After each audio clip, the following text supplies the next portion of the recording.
Kung karapat dapat kang tumanggap ng pabor ng Panginoon, alamin mo kung anong estado mo sa harapan ng Panginoon.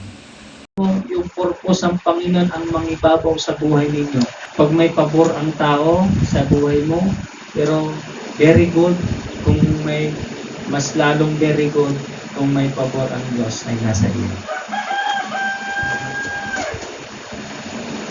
He has gave to you or to me, starting with being saved. Tingnan nyo ha, nag-start pala nung ikaw ay naligtas na, kung natanggap mo yung kaligtasan, yung ang part lang natin ay yung faith mo.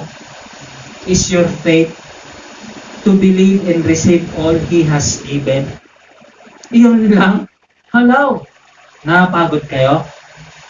Napagod kayo? Nagtrabaho kayo? Ano lang yung part mo? Para ma-experience yung pabor ng Panginoon? Ano yung part? Yung faith. Para matanggap mo lahat? Para makuha mo lahat? Yung faith lang. Wala nang iba. God is searching for someone to bless with His favor. Hindi basta-basta ibinibigay yung pabor ng Panginoon sa mga tao na hindi niya talaga nahanap. Sinesearch niya talaga kung paano kayo nagre-research sa Google Meet o kaya sa Chrome. Mas lalong si Lord talagang rini-research ang isang tao. Hinahanap niya talaga para dumalo yung pabor niya sa kanyang buhay dahil ang God's favor is lasting. Kaya He researched the people para sa ganon ay hindi mabaliwala at para sa ganon magkaroon ng saysay yung ibibigay niyang pabor sa iyo at sa atin. Para hindi mo ibasura. Para hindi mo ilunod. May pabor ang Diyos sa buhay mo. Dapat meron kang gawin. Para sa ganun, tuloy-tuloy ang pabor ng Panginoon sa buhay. Kaya kang hinahanap ng Panginoon. Now, para may mas lalo natin maintindihan, 2 Peter chapter 1 verse 3, by His divine power, God has given us everything we need for living a godly life. Ano yon? For living a godly life. Kaya naman pala hindi niya basta-basta ibinibigay yung pabor ng Panginoon sa isang tao. Ang purpose to living a godly life. We have received all of this by coming to know Him, the one who called us to Himself by means of His marvelous glory and excellent. Marvelous glory and excellent. He has provided everything: blessing, health, prosperity, peace of mind, joy, deliverance from sin, and everything that pertains to our good life. Ano yan? He provides everything: blessing, health, prosperity, peace of mind, joy, deliverance from sin. Ano pa? Everything that pertains to our good life, sa ikakabuti. Kaya nga, ewan ko na lang kung wala pang mababago yung buhay mo. Kung matatanggap mo itong mga iba-ibang klaseng pabor ng Panginoon. Ilaw. Kaya, to experience God's favor, nakakapagpabago talaga. Amen? Nakakapagpabago. He topped it all off with life in heaven when we leave this earth. Itinap niya, Father God in heaven, itong anak ko ito, pwede bang i-post mo pabor sa kanya? Naintindihan natin? Kaya nga pag ikaw ay nagbigay, bubuksan niya yung durungawan ng langit at ibubuhos niya sa iyo. Nakatap na from heaven to earth. You came from heaven to earth. Hindi pwede na earth to heaven. Ang pabor ng Diyos nanggagaling sa taas at ibinababa niya sa lupa. At kung sino man yung nakatanggap, siya yung magbibenepisyo. stops it all off within life in heaven when we leave this earth. It's all part of His favor. All we have to do is stay ready to receive. Diba? Lord, I am here. Dito ako, Lord. Hindi ako lalayo. Hindi ako mawawala. Yung ibig sabihin ng stay.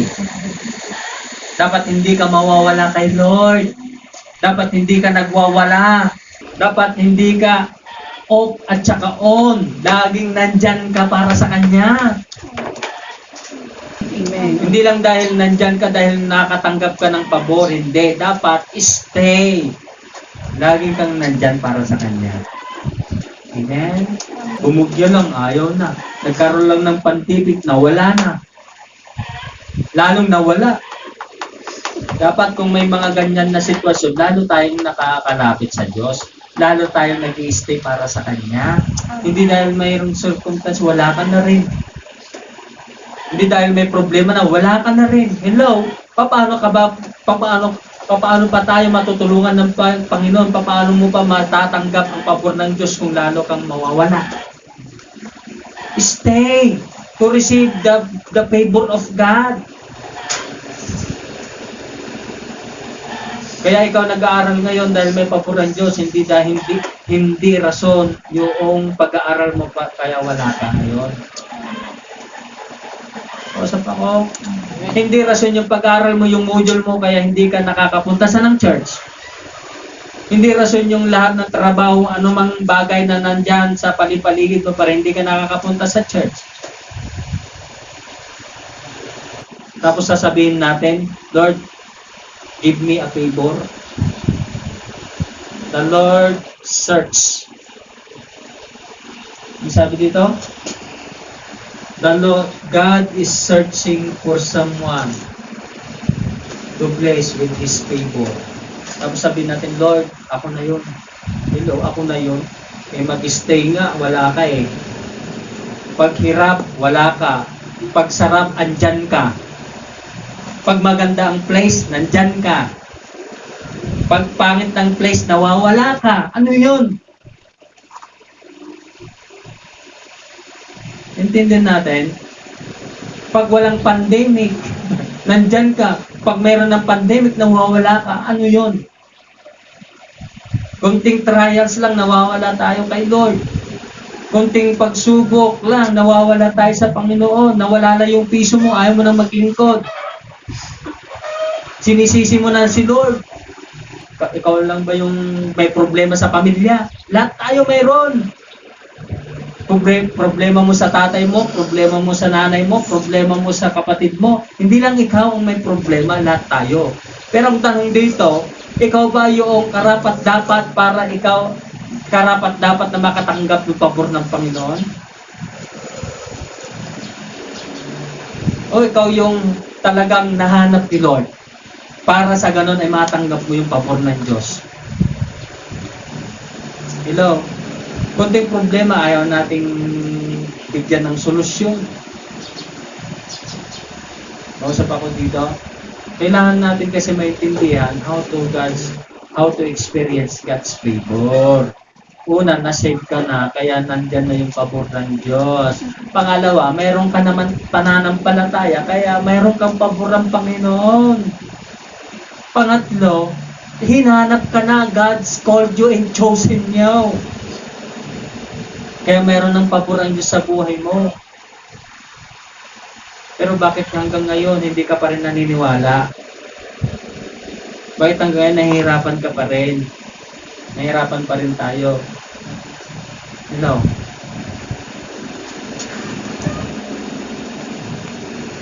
Second Chronicles chapter 16 verse 9. The eyes of the Lord search the whole earth. Tignan niyo the eyes of the Lord search the whole earth in order to strengthening those whose heart are fully committed to Him. Ano yon? The Lord search the whole earth. Talagang hinahanap buong mundo yan. Sa ibang translation, sa King James, whose heart is perfect toward Him. Now, hindi ibig sabihin na ikaw ay perfecto na hindi nagkakamali. Hindi ka na nagmi-mistake every day, every seconds. Ang ibig sabihin ng perfect, ng fully committed ay yung pagiging loyal mo kay Lord. Yung pagiging loyal natin sa Panginoon. Ibibigay niya yung favor sa buhay mo tapos hindi ka loyal. Hihingi ka ng pabor ng Diyos tapos hindi ka loyal, sinisiraan mo. Nagsasabi ka ng hindi totoo, gumagawa ka ng hindi tama, tapos sasabihin mo, Lord, give me a favor. Loyal ka sa Kanya? Loyal tayo sa Kanya? Hindi. Ganon din sa tao, pag hindi ka loyal sa Kanya, hihingi ka ng pabor, sa anong sasabihin sa iyo? Kapag mo, pre, wala kang pinagkaiba sa taong makapal ang mukha. Ganon ang Diyos.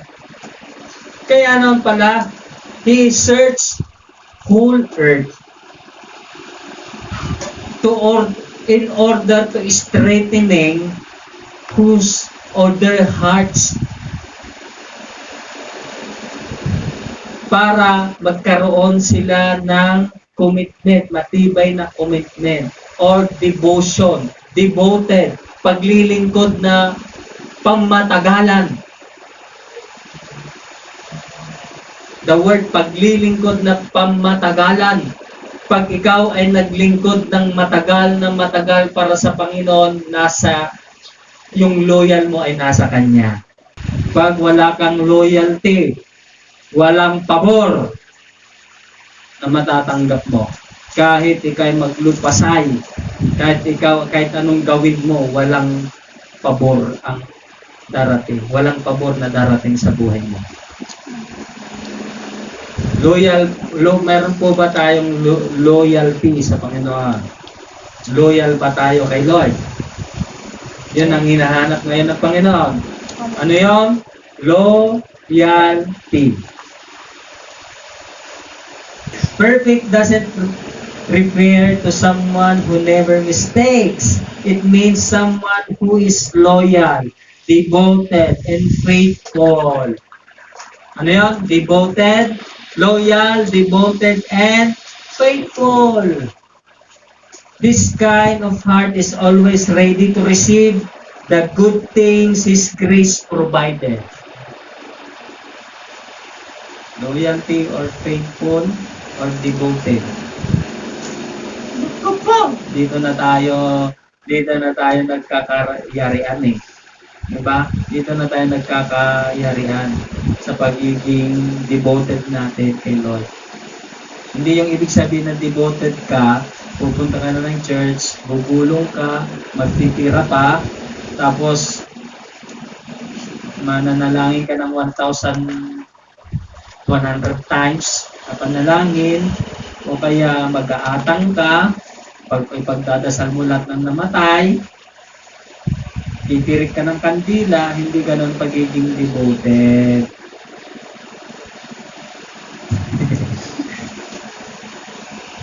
O yung pagiging faithful natin sa paglilingkod kay Lord. Hindi yun. Yung pagpunta dito, tutugtog, kakanta, hindi yun. Okay, hindi yun. You must release your faith for God's favor. Dapat meron kang ginagawa. I-release mo yan. Diba? Romans chapter 4 verse 18 to 21. Abraham in hope believed, and so became the father of many nations, just as it had been said to him, so shall your offspring be. Sabi ni Lord sa kanya. Diba? Sabi ni Lord sa kanyang unang kita, unang pagpapakita, magiging father of many nations ka. Talaga? Yes. Noong una, talagang mahirap i-release yung pananampalataya mo na hindi ka paniwala. Di ba? Pag sinabi sa'yo ni Lord, nagiging doktora ka, Lord, paano magiging doktora? Engineer yung kinukuha ko. Diba?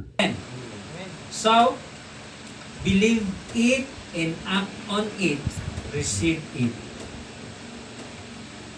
There is no situation, no circumstance, nothing that is stronger than the grace of God.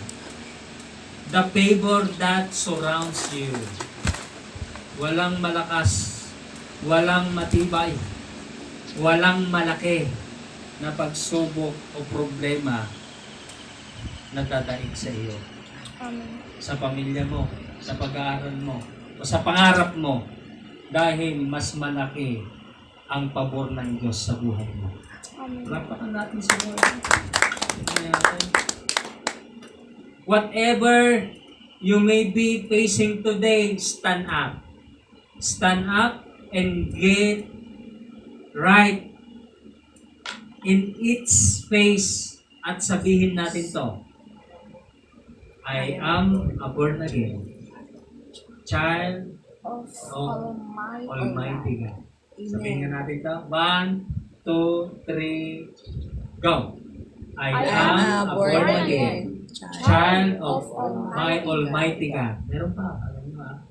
His supernatural favor surrounds me like a shield this every moment. 1, 2, 3, go. His supernatural favor surrounds me like a shield this very moment. His Amen. grace is more than enough to deliver me out of this trouble.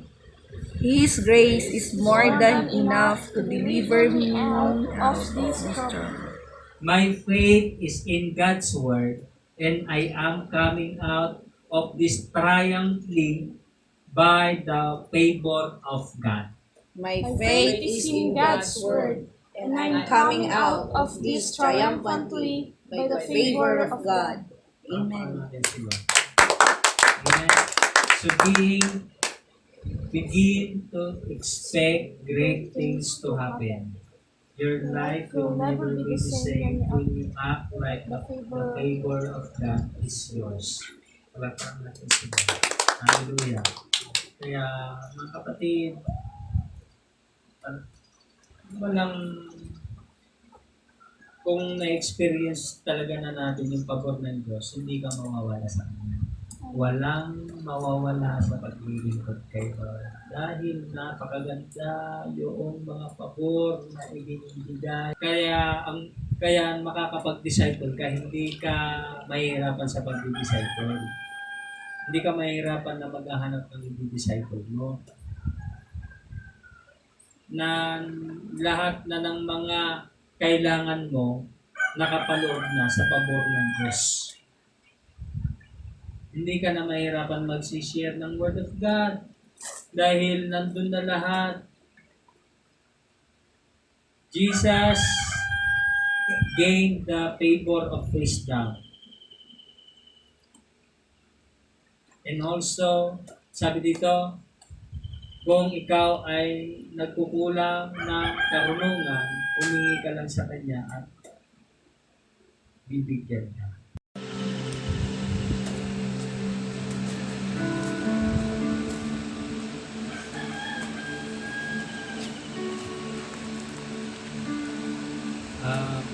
Minsan, nawawala kasi tayo sa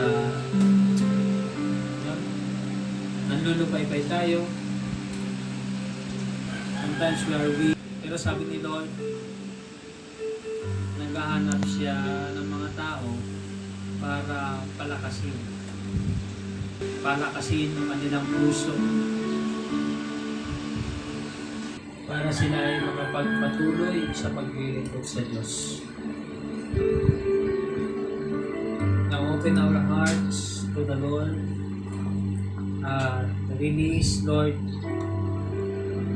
Today, I need you, Lord. Kailangan kita, Panginoon, para ako ay lalong lumakas. Palakasin mo yung puso ko sa paglilingkod.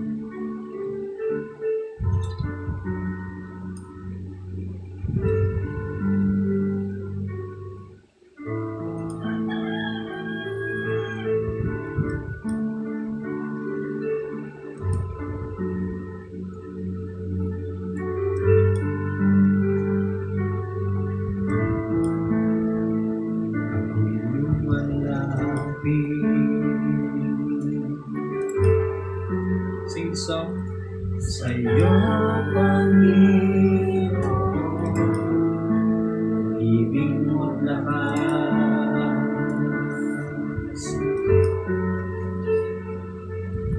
Ang kailangan ko, ang kailangan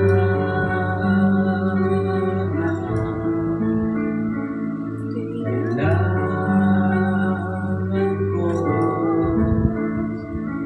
tulungan ako,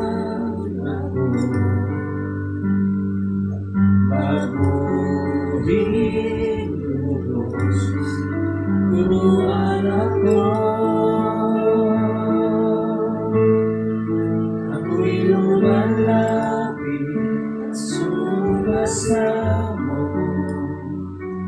nakakasin ako, pagkat di ko kaya kung walang ka Kristo. Kahahagan mo ang buhay ko sa'yo, maglilingkod sa'yo, maglilingkod. Lord, narinig mo, Panginoon, ang aming mga hiling. Lord, ang dalangin ko namin, Lord Diyos, sa umagang ito ay patuloy na palakasin po ang aming puso, ang aming buhay, para kami ay patuloy na nakakapaglingkod sa inyo, Panginoon. By your grace, we are saved, and by faith, Lord, we are received. All the favor comes to you, Lord God. Bless this day. In Jesus' name. Amen.